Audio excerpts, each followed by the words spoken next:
Salut à tous, je vous retrouve aujourd'hui pour vous parler d'une part de la fin de la saison 2 de la saga King's Game Extreme, mais également pour vous parler du premier tome de la saison 3 King's Game Origin. Il y a environ un an, j'avais fait une vidéo sur la saison 1 de King's Game ainsi que sur le début de King's Game Extreme, donc je vous renvoie à cette vidéo si vous ne l'avez pas vue et si vous voulez mon avis sur la première saison et sur le début de la saison 2. J'ai continué ma lecture de la saison 2 et je vous ai présenté les différents tomes de cette saison 2, j'essaierai de vous mettre tous les liens des vidéos dans la barre d'infos. On est enfin arrivé à la fin de cette saison 2 avec le tome 5 de Nobuaki Kanazawa et Renji Koriyama. C'est toujours publié chez Kiun. Pour vous donner un avis général que j'ai eu à propos de la saison 1, la saison 1 c'était la nouveauté, c'était juste top, c'était génial jusqu'au bout, mais la fin était juste ultra décevante. Voilà, je pense que personne n'a vraiment pu apprécier la fin de la saison 1 de King's Game.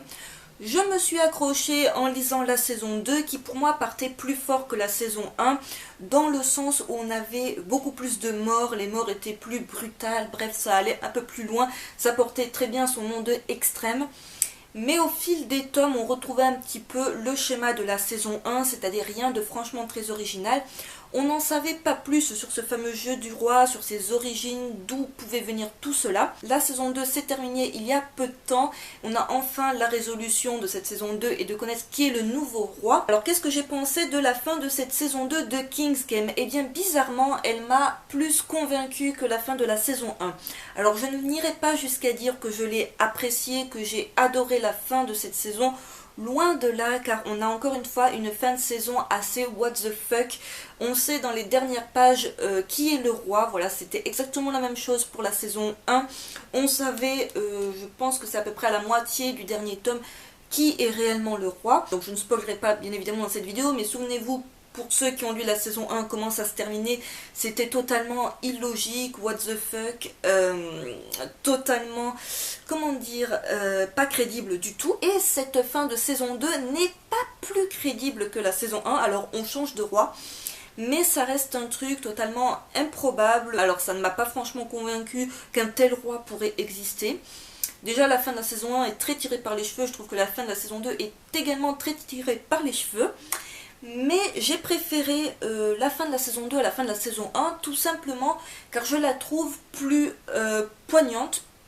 Alors pas dans le sens émotion, mais dans le sens où ça va plus loin que la fin de la saison 1, qui nous laissait présager, encore une fois sans vous spoiler, mais la fin de la saison 1... c'était une fin un petit peu ouverte, on pouvait comprendre un petit peu ce qu'on voulait. Alors que la fin de cette saison 2 est plutôt claire, plutôt efficace, plutôt bien menée. Alors ce n'est pas pour autant que vous allez énormément l'apprécier, vous allez dire oui c'est génial, tout se résout enfin, on comprend tout ce qui s'est passé. Non, parce que le roi qui est révélé n'est absolument pas crédible encore une fois et il n'explique pas tout. Alors je ne rentrerai pas dans les détails pour ceux qui n'ont pas lu ce tome 5 et qui ne voudraient pas se faire spoiler le dernier tome de la série, bien évidemment.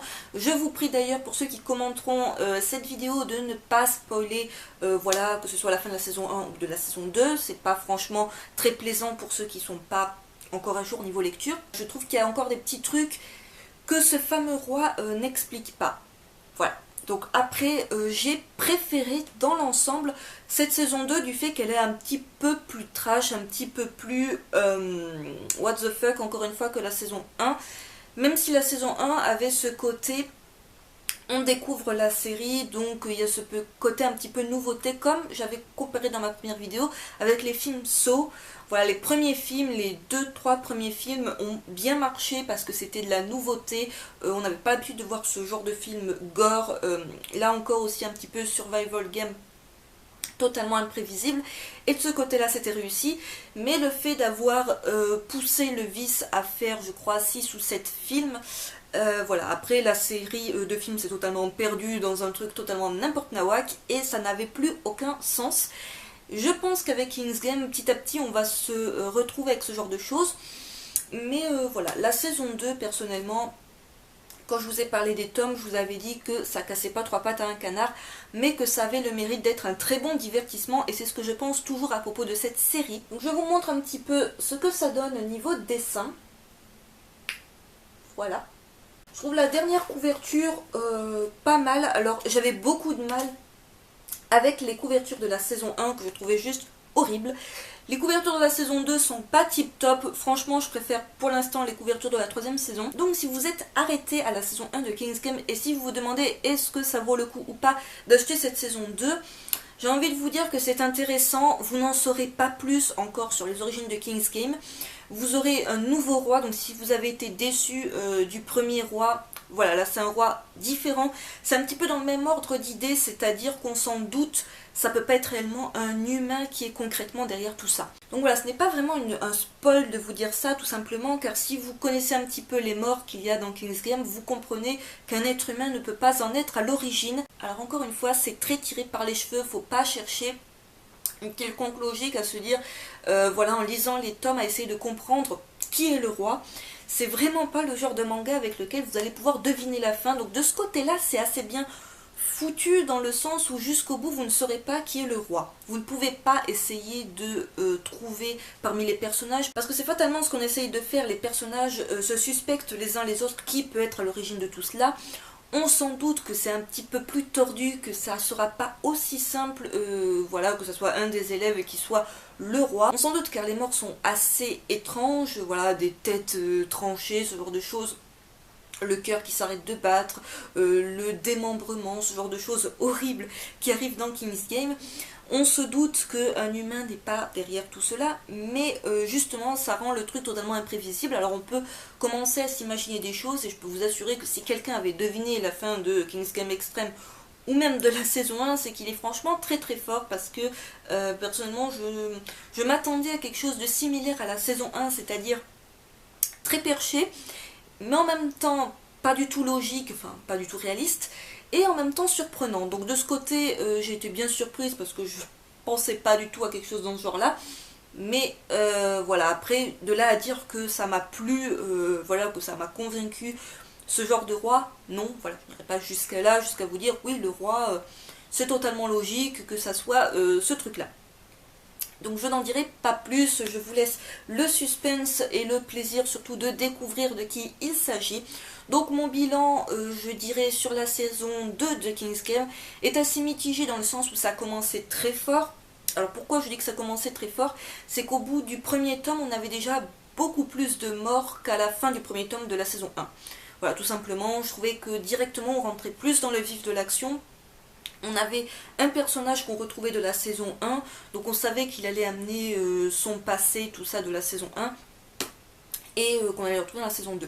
Alors d'ailleurs, si vous ne voulez pas lire la saison 1 et de suite attaquer la saison 2, c'est, je pense, faisable étant donné qu'à la fin de la saison 1, on ne retrouve qu'un seul personnage qui arrive dans cette saison 2, donc vous pouvez à la limite, si vous voulez vous faire ce kiff là, trouvez un résumé très spoilant de la saison 1, comme ça vous vous dites, voilà, la saison 1 je l'ai acquise et je peux commencer par la 2, étant donné que après ce sont des nouveaux personnages, il y a une continuité entre toutes les saisons, mais si vous voulez commencer par la saison 2, à la limite c'est pas hyper dérangeant, même s'il y a un certain film conducteur logique entre les différentes saisons. Une fin meilleure que la saison 1, voilà, pour ceux qui l'ont lu, vous comprenez pourquoi je pense qu'elle est un tout petit peu plus aboutie que la fin de la saison 1, mais un roi toujours aussi what the fuck. J'enchaîne en vous parlant du tome 1 de la saison 3 King's Game Origin, qui est un petit peu la saison 0, je dirais, vous vous en doutez avec le terme Origin.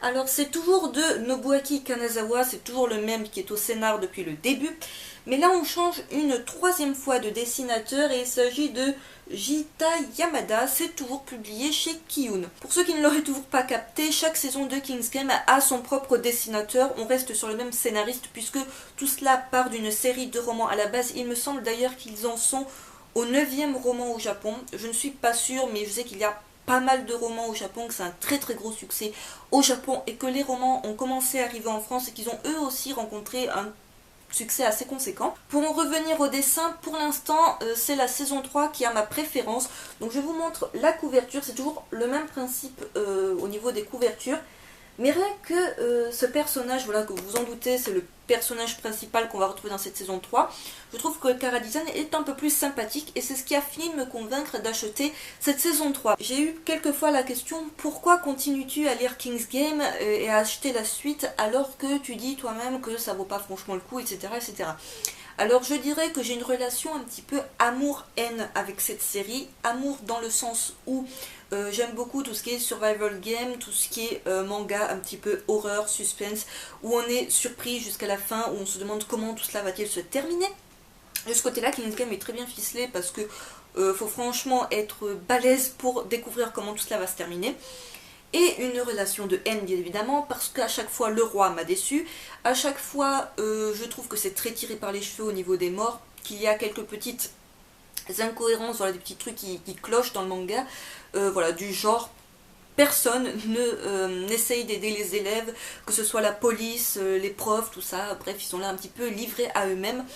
Même si, certes, c'est très compliqué de croire à ce jeu du roi, quand on voit autant de morts, quelqu'un devrait réagir et personne ne réagit. Donc voilà, c'est ce genre de petits détails qui fait que j'ai un petit peu du mal pour moi avec la série.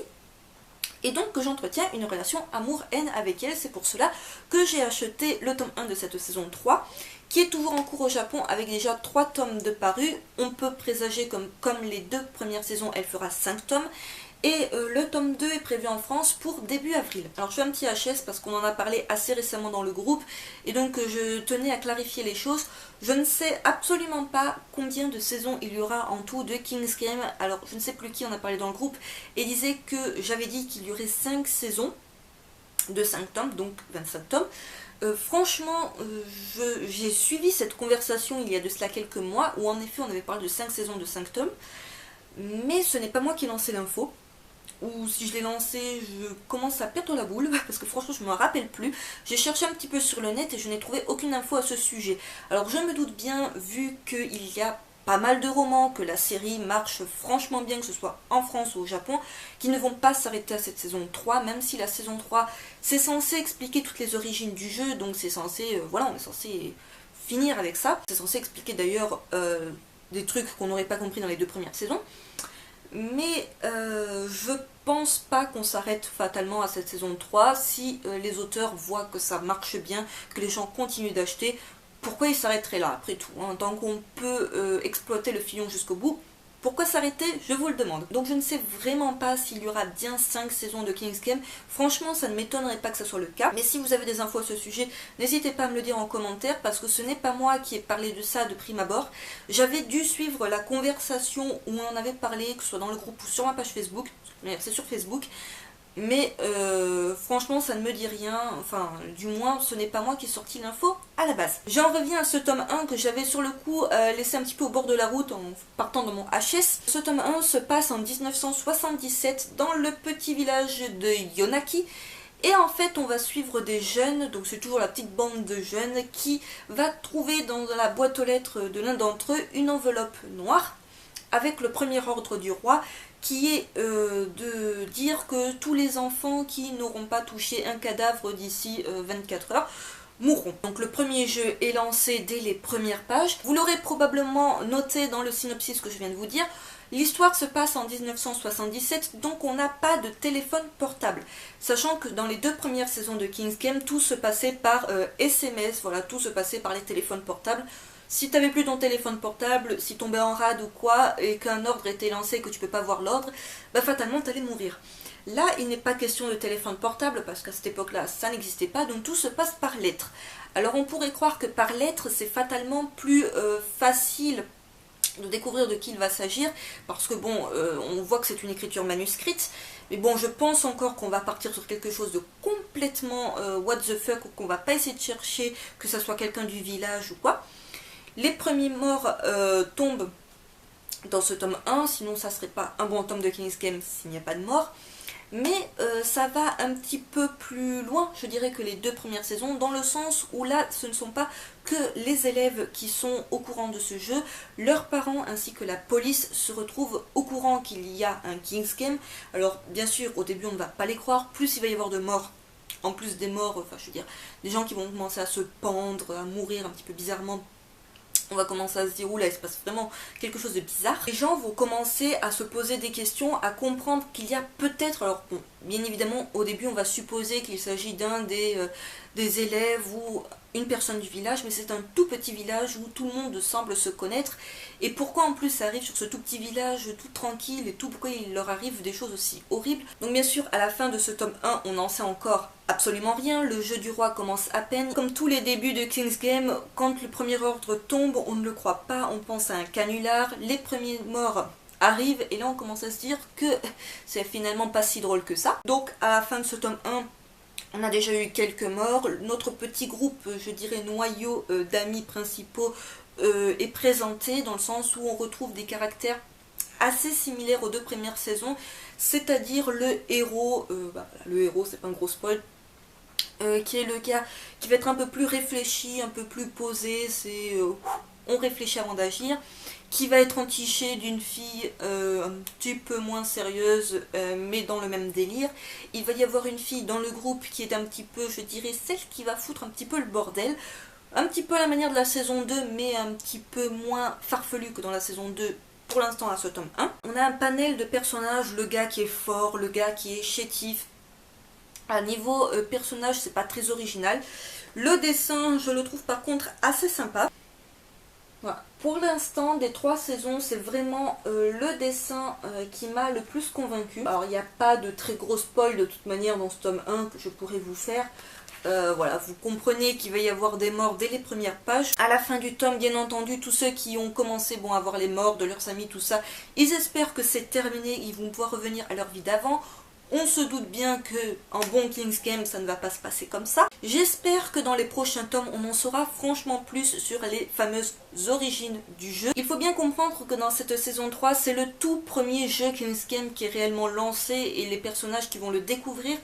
Et que les saisons finalement 1 et 2 qu'on a déjà lues, ça se passera bien après. Donc j'espère que ça apportera des réponses aux 2 premières saisons de la série, parce que sinon ça va franchement me décevoir, même si je pense que j'achèterai la suite, parce qu'encore une fois, c'est une relation assez compliquée entre cette série et moi. Donc à ceux qui se demanderaient est-ce que ça vaut le coup d'acheter King's Game Origin, je dirais que oui, parce que pour l'instant, comme toutes les saisons de King's Game, ça commence bien. Fatalement, quand une nouvelle saison de King's Game commence, on espère grandement qu'elle sera meilleure que la saison précédente, dans le sens où elle sera plus aboutie et où le roi sera un peu plus convaincant. Voilà, je ne sais pas ce que ça va donner, je vous présenterai les prochains tomes dans différents updates lecture. Ainsi s'achève ma vidéo sur la fin de King's Game Extreme et sur le début de King's Game Origin. J'espère qu'elle vous aura plu.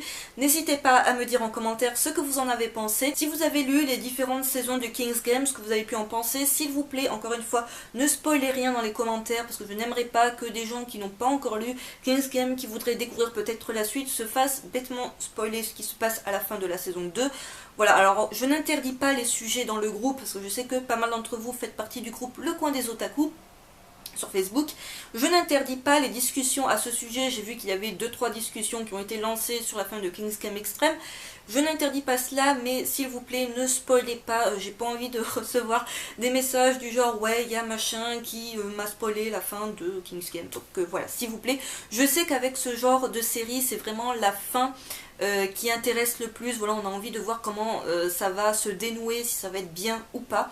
Donc je n'interdis pas que vous donniez votre avis, si vous avez été déçu, si vous avez adoré, mais s'il vous plaît, voilà, n'expliquez pas qui est le roi, par exemple, c'est juste bête, ou ni ce qui se passe dans les dernières pages, même si je sais on a envie d'en parler parce que ça vient tout juste de se terminer. Parlez-en à la limite en privé entre vous, mais pas pour ceux qui n'auraient pas lu la série. Voilà, j'espère que tout cela vous aura plu. Je vous retrouve très vite pour une prochaine vidéo.